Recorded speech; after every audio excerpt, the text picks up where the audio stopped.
안녕하세요. 책방 순이입니다. 오늘은 한국 대표 소설 선집 김유정 작가님의 동백꽃 부분을 읽도록 하겠습니다. 먼저 김유정 작가님에 대한 부분입니다. 1908년 출생해서 1937년 사망하셨습니다. 강원도 춘천에서 태어나 휘문고고를 거쳐 연희 전문을 중퇴했다. 구인회에 가입해 활동했고 1935년 소낙비와 노다지가 조선일보와 조선중앙일보에 각각 당선되어 문단에 나왔다. 이후 금따는 콩밭, 만무방, 아내, 봄봄, 두꺼비, 동백꽃, 생의 반려, 슬픈 이야기, 땡볕, 따라지 등의 단편을 통해 궁핍한 농촌 현실과 사회 모순을 해학적인 기법으로 드러냈다. 동백꽃, 김유정. 오늘도 또 우리 수탉이 막 쪼이었다. 내가 점심을 먹고 나무를 하러 갈량으로 나올 때이었다. 산으로 올라서려니까 등 뒤에서 푸드덕푸드덕하고 닭의 횟소리가 야단이다. 깜짝 놀라며 고개를 돌려보니 아니나 다르랴 두 놈이 또 얼려였다. 점순네 수탉은 덩저리 작은 우리 수탉을 함부로 해내는 것이다. 그것도 그냥 해내는 것이 아니다. 푸드덕하고 면두를 쪼고 물러섰다가 좀 사이를 두고 또 푸드덕하고 모가지를 쪼았다. 이렇게 멋을 부려가며 여지없이 닦아놓는다. 그러면 이 못생긴 것은 쪼일 적마다 주둥이로 땅을 받으며 그 비명이 킥킥 할 뿐이다. 물론 미처 아물지도 않은 면두를 또 쪼이어 붉은 선혈은 뚝뚝 떨어진다. 이걸 가만히 내려다보자니 내 대강이가 터져서 피가 흐르는 것 같이 두 눈에서 불이 번쩍 난다.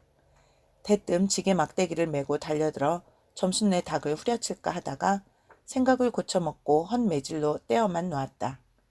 이번에도 점순이가 쌈을 붙여놨을 것이다. 바짝바짝 내 기를 올리느라고 그랬음에 틀림없을 것이다. 고놈의 계집애가 요새로 들어서서 왜 나를 못 먹겠다고 고렇게 아르렁거리는지 모른다. 나흘 전 감자 쪽간만 하더라도 나는 저에게 조금도 잘못한 것은 없다. 계집애가 나무를 캐러 가면 같이 남 울타리 엮는데 쌩이질을 하는 것은 다 뭐냐. 그것도 발소리를 죽여가지고 등 뒤로 살며시 와서 예, 너 혼자만 일하니? 하고 긴치 않은 수작을 하는 것이다. 어제까지도 저와 나는 이야기도 잘 않고 서로 만나도 본척만 척하고 이렇게 점잖게 지내던 터이련만 오늘로 갑작스레 대견해졌으면 웬일인가? 항차 망하지만한 계집애가 남 일하는 놈 보고 그럼 혼자 하지 때로 하디? 내가 이렇게 내뱉은 소리를 하니까 너 일하기 좋니? 또는 한여름이나 되거든 하지 벌써 울타리를 하니? 잔소리를 두루 늘어놓다가 남이 들을까봐 손으로 입을 틀어막고는 그 속에서 깔깔댄다. 별로 웃을 것도 없는데 날씨가 풀리더니 이놈의 계집애가 미쳤나 하고 의심하였다. 게다가 조금 뒤에는 즈집게를 할금할금 돌아다 보더니 행주치마의 속으로 꼈던 바른 손을 뽑아서 나의 턱 밑으로 불쑥 내미는 것이다. 언제 구웠는지 아직도 더운 김이 획 끼치는 굵은 감자 3개가 손에 뿌듯이 쥐었다. 너희 집엔 이거 없지? 하고 생색 있는 큰 소리를 하고는 제가 준 것을 남이 알면은 큰일 날 테니 여기서 얼른 먹어버리란다. 그리고 또 하는 소리가 너 봄감자가 맛있단다. 난 감자 안 먹는다. 너나 먹어라. 나는 고개도 돌리려고 하지 않고 일하던 손으로 그 감자를 도로 어깨너머로 쑥 밀어버렸다. 그랬더니 그래도 가는 기색이 없고 뿐만 아니라 새근새근하고 심상치 않게 숨소리가 점점 거칠어진다. 이건 또 뭐냐 싶어 그때야 비로소 돌아다 보니 나는 참으로 놀랐다. 우리가 이 동리에 들어온 것은 근 3년째 되어오지만 여지껏 가무잡잡한 점순이 얼굴이 이렇게까지 홍당무처럼 새빨개진 법이 없었다. 게다가 눈에 독을 올리고 한참 나를 요렇게 쏘아보더니 나중에는 눈물까지 어리는 것이 아니냐? 그리고 바구니를 다시 집어들더니 이를 꼭 아물고는 엎어질 듯 자빠질 듯 눈뚝으로 횡허케 달아나는 것이다. 어쩌다 동리 어른이 너 얼른 시집을 가야지 하고 웃으면 염려 마셔요. 갈 때 되면 어련히 갈라고. 이렇게 천연스럽게 받는 점순이었다. 본시 부끄럼을 타는 계집애도 아니거니와 또한 분하다고 눈에 눈물을 보일 얼병이도 아니다. 분하면 차라리 나의 등허리를 바구니로 한번 모질게 후려 세리고 달아날지언정. 그런데 고약한 그 꼴을 하고 가더니 그 뒤로는 나를 보면 잡아먹으려고 기를 북북 쓰는 것이다. 서로 주는 감자를 안 받아 먹은 것이 실례라 하면 주면 그냥 주었지 네 집엔 이거 없지 이건 다 뭐냐. 그렇잖아도 주인은 마름이고 우리는 그 손에서 배제를 얻어 땅을 붙임으로 일상 굽실거린다. 우리가 이 마을에 처음 들어와 집이 없어서 곤란으로 지낼 때에 집터를 빌리고 그 위에 집을 또 짓도록 마련해 준 것도 점순네의 호의였다.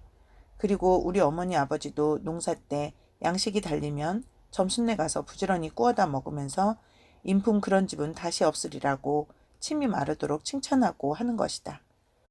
그러면서도 17씩이나 된 것들이 수근수근하고 붙어 다니면 동리의 소문이 사납다고 주의를 시켜준 것도 또 어머니였다. 왜냐하면 내가 점순이하고 일을 저질렀다가는 점순내가 노할 것이고 그러면 우리도 땅도 떨어지고 집도 내쫓기고 하지 않으면 안 되는 까닭이었다. 그런데 이놈의 계집애가 까닭없이 기를 복복 쓰며 나를 말려 죽이려고 드는 것이다. 눈물을 흘리고 간 그 다음날 저녁나절이었다. 나무를 한 짐 잔뜩 지고 산을 내려오려니까 어디서 닭이 죽는 소리를 친다. 이거 네 집에서 닭을 잡나 하고 점순내 울 뒤로 돌아오다가 나는 고만 두 눈이 둥그랬다. 점순이가 저 집 봉당에 홀로 걸터 앉았는데 이게 치마 앞에다 우리 씨암탉을 꼭 붙들어 놓고는 이놈의 닭 죽어라 죽어라 요렇게 안팡스레 패주는 것이 아닌가? 그것도 대가리나 치면 모른다마는 아주 알도 못 나오라고 그 볼기짝개를 주먹으로 콕콕 쥐어박는 것이다. 나는 눈에 쌍심지가 오르고 사지가 부르르 떨렸으나 사방을 한번 휘 돌아보고야 그제야 점순이 집에 아무도 없음을 알았다. 잡은 참지게 막대기를 들어 울타리에 중턱을 후려치며 이놈의 계집애 남의 닭 알 못 나오라고 그러니? 하고 소리를 빽질렀다. 그러나 점순이는 조금도 놀라는 기색이 없고 그대로 의젓이 앉아서 제 닭 가지고 하듯이 또 죽어라 죽어라 하고 패는 것이다. 이걸 보면 내가 산에서 내려올 때를 겨냥해가지고 미리부터 닭을 잡아가지고 있다가 내보란 듯이 내 앞에서 죄지르고 있음이 확실하다. 그러나 나는 그렇다고 남의 집에 뛰어들어가 계집애하고 싸울 수도 없는 노릇이고 형편이 썩 불리함을 알았다. 그래 닭이 맞을 적마다 지게 막대기로 울타리나 후려칠 수밖에 별 도리가 없다. 왜냐면 울타리를 치면 칠수록 울섭이 물러앉으며 뼈대만 남기 때문이다. 하나 아무리 생각하여도 나만 믿지는 노릇이다. 이년아! 남의 닭 아주 죽일 터이냐? 내가 도끼 눈을 뜨고 다시 꽥 호령을 하니까 그제서야 울타리께로 쪼르르 오더니 울 밖에 섰는 나의 머리를 겨누고 닭을 내팽개친다. 예이 더럽다 더럽다. 더러운 걸 널더러 입대 끼고 있으래니 망할 계집애년 같으니. 하고 나도 더럽다는 듯이 울타리께를 횡허케 돌아내리며 약이 오를 대로 다 올랐다 라고 하는 것은 암탉이 풍기는 서슬에 나의 이맛배기에다 물지똥을 찍 갈겼는데 그걸 본다면 알집만 터졌을 뿐 아니라 골병은 단단히 든 듯 싶다. 그리고 나의 등 뒤를 향하여 나에게만 들릴 듯 말 듯한 음성으로 이 바보 녀석아 예, 너 베네병신이지? 그만도 좋으련만 예, 너 아버지가 고자라지? 뭐? 우리 아버지가 고자라고? 할 양으로 번거지가 나서 고개를 획 돌려 바라봤더니 그때까지 울타리 위로 나와 있어야 할 점순이의 대가리가 어디 갔는지 보이지 않는다. 그러다 돌아서서 오자면 아까의 한 욕을 울 밖으로 또 퍼붓는 것이다. 욕을 이토록 먹어가면서도 대거리 한 번을 못하는 걸 생각하니 돌뿌리에 채어 발톱 밑이 터지는 것도 모를 만큼 분하고 급기야는 두 눈에서 눈물까지 불끈 내솟는다. 그러나 점순이의 치매는 이것뿐이 아니다. 사람들이 없으면 틈틈이 저 집 수탉을 몰고 와서 우리 수탉과 쌈을 붙여 놓는다. 저 집 수탉은 썩 험상궂게 생기고 쌈이라면 회를 치고 고로 을에 이길 것을 알기 때문이다. 그래서 툭하면 우리 수탉이 면두며 눈깔이 피로 흐드르하게 되도록 해놓는다. 어떤 때에는 우리 수탉이 나오지를 않으니까 요놈의 계집애가 모이를 쥐고 와서 꼬연에다가 쌈을 붙인다. 이렇게 되면 나도 다른 배채를 차리지 않을 수 없다. 하루는 우리 수탉을 붙들어 가지고 넌지시 장독깨로 갔다. 쌈닭에게 고추장을 먹이면 병든 황소가 살모사를 먹고 용을 쓰는 것처럼 기운이 뻗친다 한다. 장독에서 고추장 한 접시를 떠서 닭 주둥이깨로 들이밀고 먹여보았다. 닭도 고추장에 맛을 들였는지 거스르지 않고 거진 반 접시 턱이나 곧잘 먹는다. 그리고 먹고 금세는 용을 못 쓸 터이므로 얼마쯤 기운이 돌도록 회 속에다 가두어 두었다. 밭에 두엄을 두어짐 전하고 나서 쉴 참에 그 닭을 안고 밖으로 나왔다. 마침 밖에는 아무도 없고 점순이만 즈울 안에서 헌옷을 뜯는지 혹은 솜을 타는지 웅크리고 앉아서 일을 할 뿐이다. 나는 점순네 수탉이 노는 밭으로 가서 닭을 내려놓고 가만히 맥을 보았다. 두 닭은 여전히 얼리어 쌈을 하는데 처음에는 아무 보람이 없다. 멋지게 쪼는 바람에 우리 닭은 또 피를 흘리고 그러면서도 날개죽지만 푸드덕푸드덕하고 올라뛰고 뛰고 할 뿐으로 제법 한번 쪼아보도 못한다. 그러나 한 번엔 어쩐 일인지 용을 쓰고 펄쩍 뛰더니 발톱으로 눈을 하비고 내려오며 면두를 쪼았다. 큰 닭도 여기에는 놀랐는지 뒤로 멈시라며 물러난다. 이 기회를 타서 작은 우리 수탉이 또 날쌔게 덤벼들어 다시 면두를 쪼니 그때서는 감때서 나온 그 대강이에서도 피가 흐르지 않을 수 없다. 옳다 알았다. 고추장만 먹이면 되는구나 하고 나는 속으로 아주 쟁그라워 죽겠다. 그때에는 뜻밖의 내가 쌈닭을 붙여놓는데 놀라서 울 밖으로 내다보고 섰던 점순이도 입맛이 쓴지 살을 찌푸렸다. 나는 두 손으로 볼기짝을 두드리며 연방 잘한다 잘한다 하고 신이 머리 끝까지 뻗치었다. 그러나 얼마 되지 않아서 나는 넋이 풀려 기둥같이 묵묵히 서 있게 되었다. 왜냐면 큰 닭이 한번 쪼인 안가쁨으로 호들갑스레 연거푸 쪼는 서슬에 우리 수탉은 찔끔 못하고 막 고른다. 이걸 보고서 이번에는 점순이가 깔깔거리고 되도록 이쪽에서 많이 들으라고 웃는 것이다. 나는 보다 못하여 덤벼들어서 우리 수탉을 붙들어 가지고 도로 집으로 들어왔다. 고추장을 좀 더 먹였더라면 좋았을걸. 너무 급하게 쌈을 붙인 것이 퍽 후회가 난다. 장독깨로 돌아와서 다시 턱 밑에 고추장을 들이댔다. 흥분으로 말미암아 그런지 당초에 먹질 않는다.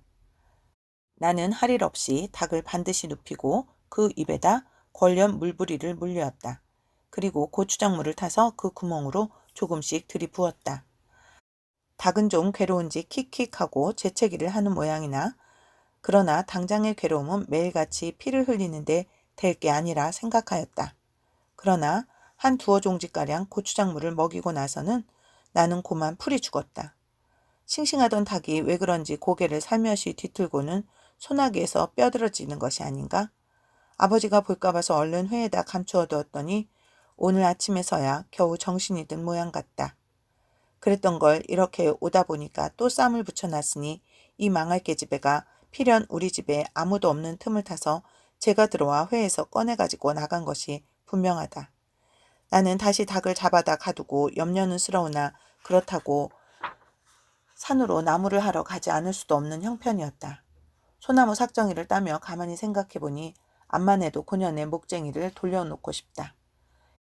이번에 내려가면 망할련 등줄기를 한번 되게 후려치겠다 하고 싱둥벙둥 나무를 지고는 불이 나게 내려왔다. 거지반 집에 다 내려와서 나는 호두기 소리를 듣고 발이 딱 멈추었다. 산기슭에 널려있는 굵은 바윗돌 틈에 노란 동백꽃이 소보록하니 깔려왔다. 그 틈에 끼어 앉아서 점순이가 청승맞게실이 호두기를 불고 있는 것이다. 그보다 더 놀란 것은 그 앞에서 또 푸드덕푸드덕하고 들리는 닭의 횟소리다. 필연코 요년이 나의 약을 올리느라고 또 닭을 집어내다가 내가 내려올 길목에다 쌈을 시켜놓고 저는 그 앞에 앉아서 천연스레 호두기를 불고 있음에 틀림없으리라. 나는 약이 오를 대로 다 올라서 두 눈에서 불과 함께 눈물이 퍽 쏟아졌다. 나무찌개도 벗어놓을 새 없이 그대로 내동댕이 치고는 지게 막대기를 뻗치고 허둥지둥 달려들었다. 가차히 와서 보니 과연 나의 짐작대로 우리 수탉이 피를 흘리고 거의 빈사지경에 이르렀다. 닭도 닭이려니와 그러함에도 불구하고 눈 하나 깜짝 없이 그대로 앉아서 호두기만 부는 그 꼴에 더욱 치가 떨린다. 동리에서도 소문이 났거니와 나도 한때는 걱실걱실이 일 잘하고 얼굴 예쁜 계집인 줄 알았더니 시방 보니까 그 눈깔이 꼭 여우 새끼 같다. 나는 대뜸 달려들어서 나도 모르는 사이에 큰 수탉을 단매로 때려 엎었다. 닭은 푹 엎어진 채 다리 하나 꼼짝 못하고 그대로 죽어버렸다. 그리고 나는 멍하니 섰다가 점순이가 매섭게 눈을 훅 뜨고 닥치는 바람에 뒤로 벌렁 나자빠졌다. 이놈아, 너 왜 남의 닭을 때려 죽이니? 그럼 어때? 하고 일어나다가 뭐 이 자식아? 누구 집 닭인데? 하고 복장을 떠미는 바람에 다시 벌렁 자빠졌다. 그러고 나서 가만히 생각을 하니 분하기도 하고 무한도스럽고 또 한편 일을 저질렀으니 인젠 땅이 떨어지고 집도 내쫓기고 해야 될는지 모른다.